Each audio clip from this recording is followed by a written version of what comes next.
জমানার মধ্যে জেলার উপায় আসে গাড়িগুলা তো সরল নাই হাটিয়া দিয়া যে দুই বাচ্চারা লইয়া লোকের কিছু নিজের জরুরি বস্তু লইয়া আর নিজের গন্তব্যস্থানের দিকে রওনা হচ্ছে সারাদিন আগার বাদে যে সময় ডুবে গেছে গিয়া ডুবার সময় গেছে গিয়া ঠিক ও মুহূর্তের মধ্যে গিয়া এক মুসলিম গাঁও হলো মুসলমান গাঁও গাঁওর প্রধান যে মুরব্বী যে বা আমরা ভাষায় গাঁও বলা মুরব্বী ও মুরব্বীর বাড়ি গিয়ে উপস্থিত হয়েছে উপস্থিত হইয়া পরিচয় দিচ্ছে যে আমি নবীর খানদানের মানুষ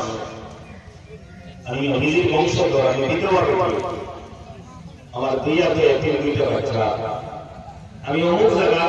যাবার ইরাদায় বার হয়েছি আটিয়া আইতে আইতে রাইতে গেছে আগামী কালকে